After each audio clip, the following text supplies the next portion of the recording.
I slipped into bed thinking it was my wife.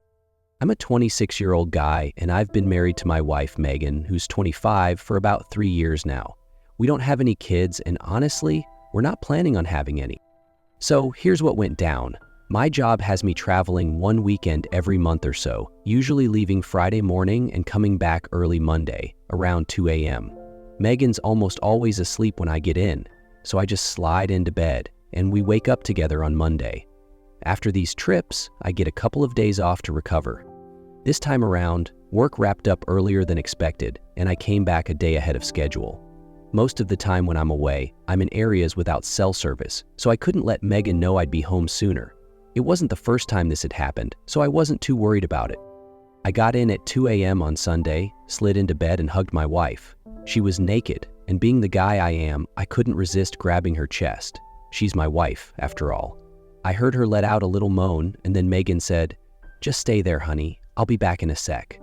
She stood up, fully exposed, and I couldn't help but say, "You look incredible." But as soon as the words left my mouth, Megan whipped around like she'd been shocked. And that's when it hit me. If Megan's in front of me, who was I just holding? I sat up fast and looked at the person next to me, the naked woman I was just holding on to. It was Claire, 24, Megan's best friend, still fast asleep, wrapped up in my arms with my hand on her chest. I yelled, "What the hell is going on here?" Claire woke up in a panic, jumped out of bed, and ran straight to Megan. They both rushed to the bathroom, and I could hear them whispering frantically, though I couldn't make out what they were saying. I dragged myself to the living room, completely drained. I hadn't slept in nearly 24 hours, and I was trying to wrap my head around what had just happened. I collapsed into my recliner, my face buried in my hands. A few minutes later, I felt Megan's hand on my shoulder. I looked up and saw her crying, which only confirmed that what I'd seen was real. I was relieved in a twisted way that they didn't try to gaslight me. In my exhausted state, they could have easily convinced me it was some innocent misunderstanding. Both Megan and Claire were now fully dressed. Claire stood awkwardly behind the couch while Megan knelt beside me, looking genuinely concerned, not defensive or angry. I was too worn out to get angry, so I just asked calmly, "How long has this been going on?" Megan looked down and said, "A couple of months." I asked, "Only when I'm away on work trips?" She nodded, "Yes." "Has there been anyone else?" She shook her head, "No." I sighed, "I'm going to bed. I'm exhausted. We'll deal with this tomorrow. Claire, I don't want you here tomorrow." I went to bed and passed out almost immediately. The next morning, Megan was waiting for me at the breakfast table. I didn't know where she'd slept or if she'd slept at all. As I had asked, Claire was gone. I made myself some coffee, sat down, and said, "All right, start talking. I want to hear everything. Then I need you to tell me why I shouldn't divorce you, and finally, what you're planning to do to fix this mess." You should know this about me. I don't yell when I'm angry, but my voice does get sharper, more intense. That's the only way I can describe it. Megan started explaining that she's bisexual and that she and Claire had been emotionally involved for a while, but things only got physical earlier this year during one of my trips. They'd had a movie night, too much wine, and one thing led to another. I cut her off. I'd suspected she might be bisexual back when we were in college, but I never brought it up. It wasn't my place. I asked why she never told me. Megan reminded me of a time early on, before we were even dating, when a friend had made a joke about bisexuals being great for threesomes, but not for relationships. I had laughed at the joke, thinking nothing of it. Little did I know, it stuck with her and made her doubt how I'd see her. I told her, the first time might be an accident, but every time after that, it's a choice. Then I asked, "Why should I not divorce you, Megan?" She went on about how much she loved me, how it was all a mistake, how she only saw a future with me, and so on. I stopped her. "I'm hearing a lot about how this affects you, but I'm not hearing anything about why I should stay. I'm the one who's been betrayed here, remember?" Then I asked, "How do you plan to fix this? You broke my trust. How do I go on another work trip without wondering what's happening? You say there's been no one else, but why should I believe that? Tell me, what's your plan to rebuild what you've shattered?" She listed off a bunch of things, giving me access to all her devices, sharing her location, installing cameras at home, having friends drop by unannounced when I'm away. She even suggested coming along on my trips, just staying in the hotel the whole time. Basically, you want to turn our home into a prison, with me as the guard. Do you think the guard trusts his inmates? Don't you think he knows that the moment he lets his guard down, they'll be right back to their old ways? I told her, I've heard enough for today. I'll give you another chance in a few days to answer my last 2 questions. For now, I need some space. Megan started heading to the bedroom, but I stopped her and said, "You've talked about all these things to make it right, but you didn't mention cutting off Claire. Just so you know, I haven't decided about the divorce yet, but if you stay with Claire these next few days, that decision will be made for me. There's no coming back from that." After Megan left, I completely broke down. I'm not heartless. I just use a tough exterior as my shield. I was an emotional wreck that Sunday and Monday. I took the rest of the week off work. By Thursday, I managed to pull myself together a bit. I cleaned up the house and the garden, then sent her a text telling her she could come over on Saturday to talk.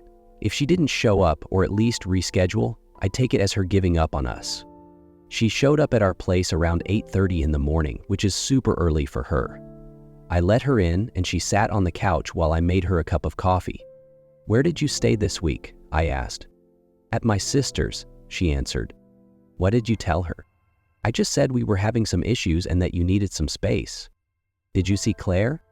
"No, not even a text," she said, holding up her phone as if to prove it, but I waved it off. "I told you I'm not here to play the warden," I reminded her. "So do you trust me?" she asked hesitantly. "No," I said flatly. "Then how will you ever trust me again if you won't even check my phone? I'm not the one who needs to rebuild anything. I didn't break the trust. You did. You're the one who needs to figure out how to fix this," I told her. "But how?" she asked, almost pleading. "I don't know, Megan. You spent time and effort sneaking around. Use that same energy to find a way to rebuild what you've broken. This is your mess, and if you want it fixed, it's on you," I replied. "You could at least meet me halfway," she suggested softly. "I already am. I'm giving you the chance to make things right," I said. The real issue wasn't that she slept with Claire. If Megan had come clean after it just happened that first time, we could have worked through it. The betrayal was in the lying, the secrets, keeping it all from me, her husband. When I told her this, she broke down in tears. I let her know she had 3 months to earn my trust back. If I still couldn't trust her after that, I'd file for divorce. I know 3 months is a long time, but I wanted to give her a genuine shot.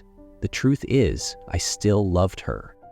But I also made it clear if I couldn't trust her after those 3 months, divorce was inevitable. I told her I'd allow her to come up with a reason for our divorce that didn't have to be the truth. I didn't want to ruin her reputation with friends and family. However, if that story painted me in a bad light, I'd tell everyone what really happened. 6 months have passed since that day, and yeah, we're divorced.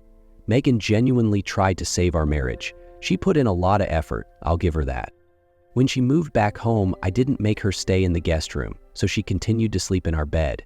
As a small protest, I started wearing pajamas, something I never did since we usually slept either naked or in just boxers. The pajamas were my way of sending a message, though that didn't last long. Even though I didn't want to act like a detective, she constantly shared her location, updated me on what she was doing, and texted me about everything. She changed her phone password to something I'd remember and made sure I knew it. I had access to her phone and all her other devices, but I only ever used her phone once, to order pizza when mine was dead. For a while, it seemed like maybe we could actually make this work, but then the final straw hit. A few weeks into our rebuilding phase, Megan went to a family event that I couldn't attend. She told me about it beforehand, just like she'd been doing with everything else. But what she left out was that Claire would be there too. I only found out because I stumbled across a post Claire made on Instagram. There wasn't even a picture of the two of them together, but I recognized the venue and knew Megan had been there. If I didn't know any better, I would have scrolled past it like nothing. Here's the kicker. I never laid out any strict rules about what Megan could or couldn't do. I never told her she had to warn me if she crossed paths with Claire. The only thing I said was that actions have consequences. She could do whatever she wanted, but she had to live with whatever came from it. When I asked Megan about it, she swore she didn't even speak to Claire, that they were just at the same event and that was it. And honestly, I believed her. But not mentioning Claire being there felt like she was hiding something. Now, every time she stepped out, I was filled with that gnawing doubt. I didn't know where she was going or if I could trust her word. That tiny seed of doubt grew into something I couldn't ignore. That's when I realized it didn't matter what she did or said. I just couldn't trust her anymore, and I wasn't sure that could ever be fixed. When I told Megan I couldn't continue, she broke down. It was gut-wrenching. She kept telling me she was sorry, that she loved me. She cried in my arms for what felt like hours before finally falling asleep. I carried her to bed, packed a few things, and left. The divorce went smoothly and was over in a few weeks. We agreed to tell people we simply grew apart, no drama, no messy explanations. Only Megan, Claire, and I know the real story. And that's how it ended. I don't hate Megan. I know she tried, but sometimes once trust is gone, there's no turning back. We're moving on now, and I hope we both find some peace. The divorce was finalized, and not long after, I saw Megan and Claire walking hand in hand. That's when I knew I had to get out of here. The following Monday, I went to work and put in for a transfer out of state. I made it clear I wanted the transfer as soon as possible. Within 2 days, it was approved, and 2 weeks later, I was gone, headed to one of our company's satellite offices. It all happened fast, sure, but I'm on good terms with the HR team, and they pushed my request through as a favor. Tonight's my first night in my new apartment, in a brand new state. I miss Megan so damn much. Tonight, I'm just going to drink. Tomorrow is a new day. Now on to the next story. I am a 27-year-old guy, currently out of town, and my best friend spotted my 26-year-old girlfriend of 7 years with another man. I came across an email. A little background. All right, so here's the deal. I'm currently out of town visiting my folks for about a week. My grandma, who lives with my parents, is really sick, and I wanted to spend some time with her before things get worse. My girlfriend, whom I've been with for 7 years, just had surgery and wasn't up for the 5-hour car ride with me. Completely understandable, considering she's still dealing with a lot of pain. I've been here for 3 days now, and I'll be staying another 2 before heading back home. My girlfriend and I have always had a pretty solid relationship. We click well, communicate about nearly everything, and rarely argue. When we do have disagreements, it's usually about chores around the house, which, to be fair, is often my fault because I leave most of it to her. Now this is relevant. Right before I left, we had an argument about the housework. Since her surgery, she hasn't been able to keep up with cleaning and laundry, and the place started to look pretty messy. She's a bit of a neat freak, and I'm more okay with clutter, but even by my standards, it was getting out of hand. I told her I'd clean up, and I did, but she kept pushing for more to be done. I thought I had tidied up enough, but it just wasn't to her standards. I kept coming to our routine of just patiently watching. Now that I've been away, I realize I was a bit wrong, and I've apologized to her over text. She seems to have forgiven me. She didn't really mean to snap. She's just in pain, exhausted, and wants more help around the house. I tend to only see the clutter when I clean, but I don't think about stuff like vacuuming or dusting. I thought we'd cleared the air, but she's been really distant since I've been here. We've hardly talked at all. And then this happened. My best friend texted me today saying he saw her at a hardware store with some guy. He described him as tall, with long, dark hair and a full beard. This description doesn't match any of her friends. He said she was leaning on his arm as they walked around the store, and then they left together and headed to a chain restaurant across the street. My girlfriend has never given me a reason to think she'd cheat. We've always been open about crushes or if someone else expresses interest. But seeing her leaning on this guy has me worried. At the same time, she leans on all her friends when they're walking, especially if there's a lot of walking involved. She has a heart condition that's worsened by her recent surgery, and she's fainted a few times before. She always holds on to my arm when we're out and about, and I've seen her do the same with her girlfriends. So, maybe she was just having a dizzy spell and leaned on this guy for support, whoever he is. I mentioned that I was thinking about cutting my trip short and heading home early. After a full day of not talking to me, she finally replied, saying, No, stay with your family. You hardly ever see them. Spend as much time with your grandma as you can. She doesn't have much time left, and having you there would mean a lot to her. It's sweet that you miss me, though. I miss you too. Not wanting to seem accusatory, I texted back, "Hey, Mike said he saw you at the hardware store today and wanted to say hi but was in a rush." She replied, "I wasn't at the hardware store today, just the grocery store." That made me a bit suspicious. My girlfriend doesn't really use social media. She's a high school teacher and only has a Facebook account, which she keeps strictly professional. There's basically nothing personal on there. So, feeling uneasy, I checked her email. I know I feel awful about it, but I was getting worried. I found a few emails from some random Gmail address, something like goodguy513.d. There was no info on the sender's Google Plus profile, and a quick search didn't reveal any other linked accounts. The conversation went like this. "Sorry about emailing you. I broke my phone on the job and won't replace it until my contract is up." That's okay, I get it. Are we still good for Saturday? "Yeah, I'm free. Is your boyfriend already gone?" Yep, he left a few days ago. He won't be back until Wednesday, I think. "Cool, sounds good then." Do you want to grab dinner or pizza? My treat. We'll need some fuel, otherwise we'll be exhausted. "That's nice of you. Not sure yet. We'll figure it out that day. I'm using my dad's phone for now since he barely uses it. I'll text you from there and let you know it's me." That's the whole conversation, and now I'm even more worried. Should I head home early, confront her over the phone, or just wait until I get back as planned? Edit. To add a bit more context, she recently had a hysterectomy and has only been home from the hospital for a short time. She's low on energy, and we haven't been intimate since the surgery. She says she can't because of the pain, and I believe her, since I've seen the stitches and they look rough.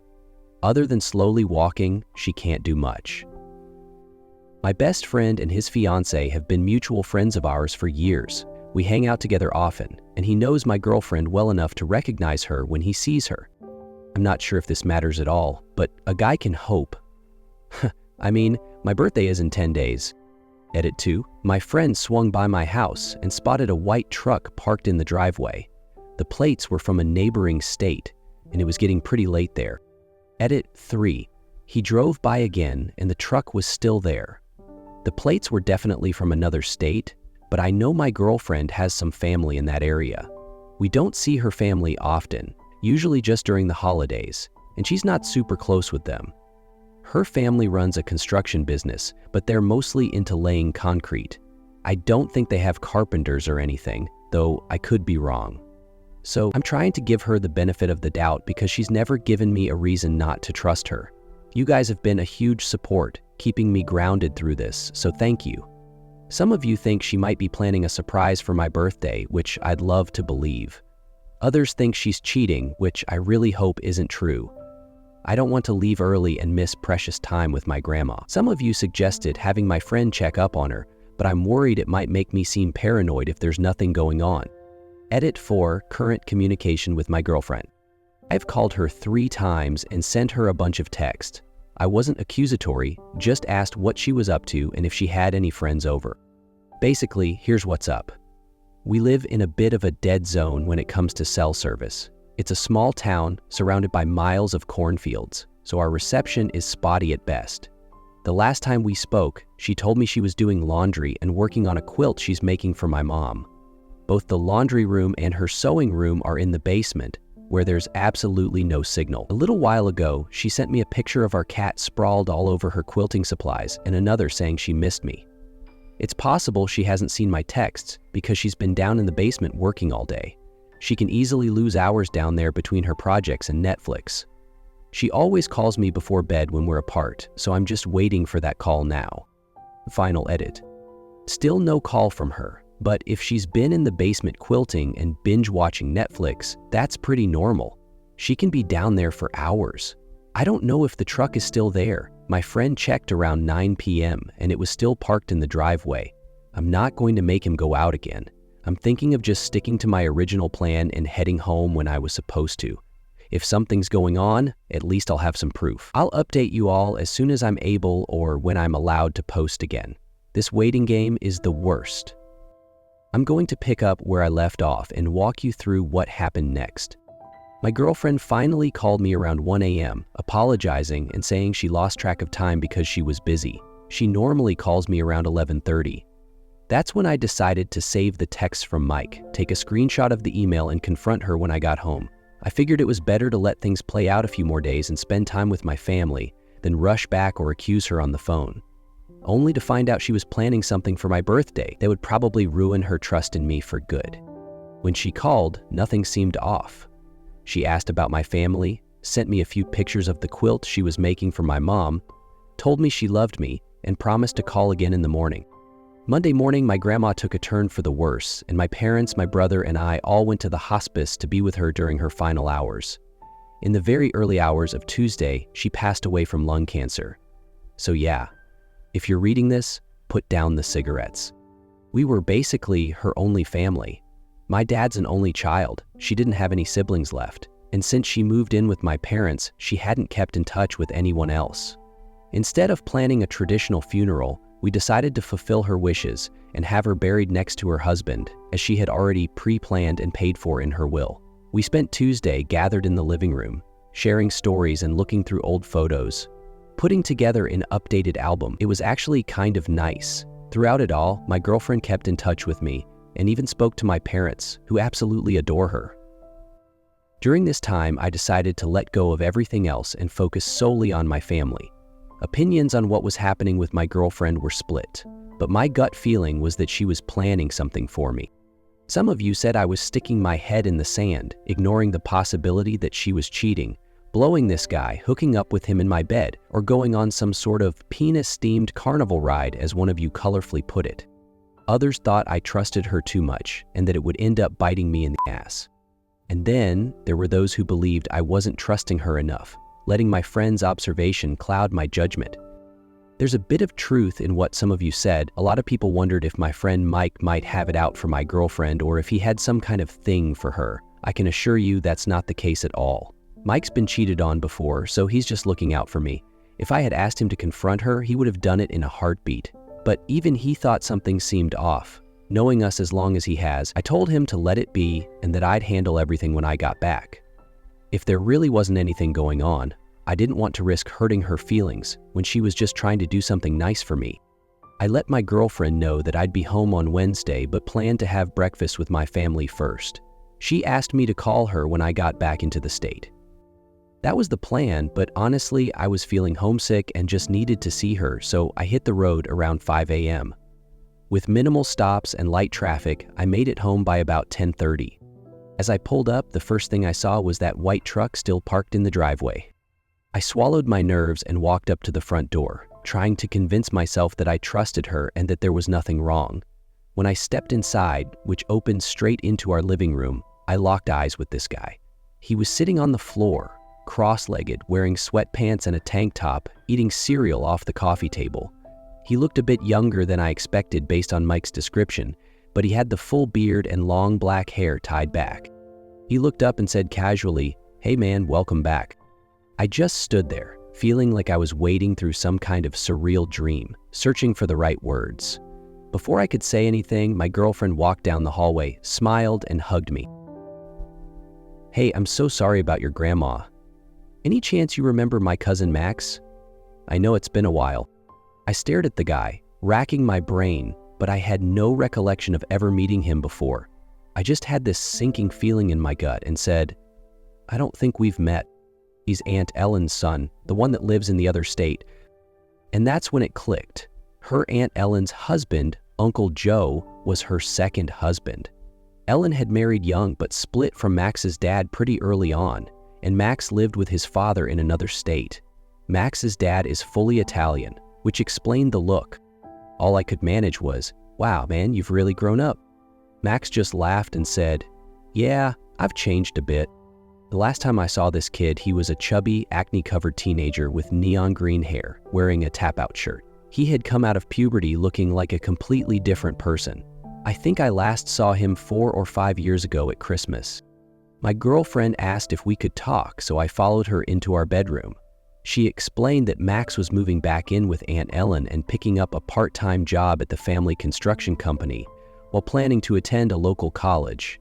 My girlfriend had promised to help him fill out his FAFSA, polish his entrance essay, and prep for his placement tests in exchange for some work. Apparently, he had gone to a trade school for carpentry during his last 2 years of high school, and her dad said he was pretty good at it. She mentioned that she had something planned for my man cave, but they ran into some hiccups and it was taking longer than expected. She even brought our Xbox upstairs into the living room and made me promise not to go into the basement for any reason until my birthday. I considered pretending like nothing had worried me, but I value the honesty we share, so I told her that Mike had seen her out with Max and it had made me a little anxious. She laughed it off and said, "Oh, I didn't realize he saw us together. I thought you meant he just saw me." She explained that they were shopping separately at opposite ends of the store and only met up at the checkout. She asked why I hadn't just asked her who it was, saying she could have told me about Max without spoiling the work he was doing. I told her I didn't want to make her feel like I was accusing her of anything, which she seemed to appreciate. Max is going to stay a few days longer than planned, which she could have mentioned, but compared to everything else, it doesn't feel like a big deal anymore. She seemed a bit hurt that I even thought for a second she might cheat, but she said she was glad I didn't rush home, guns blazing. So, I think we're all right. Just to be safe, I'll be extra sweet to her for a while. Edit 1. Just to clarify, Max is not moving in with us. He's moving back in with his mom. He was supposed to be done with his work before I got home, but they ran into a few snags. So he's staying a few extra days to finish up and then heading back to his mom's. Edit 2. For those asking why she didn't mention Max, she thought Mike only saw her by herself in the paint aisle, not with him. She likely didn't want me to worry at all, especially since Max was supposed to be done before I got back. I vaguely remembered her mentioning Max was in carpentry school, but I didn't realize it was a high school trade program, and I had been picturing him as much older. I think I got him mixed up with his older stepbrother. I've had my brother over when she's been out of town, and it's never been an issue. We have a pretty open door policy when it comes to close friends and family, so having him over really isn't a problem for us. I get why it might seem like an issue to some people, but it's just not in our relationship. I think she just wanted me to focus on my family without worrying about what was happening at home. She would have told me about the college stuff if I had asked, but since I didn't, she kept it under wraps to avoid any distractions.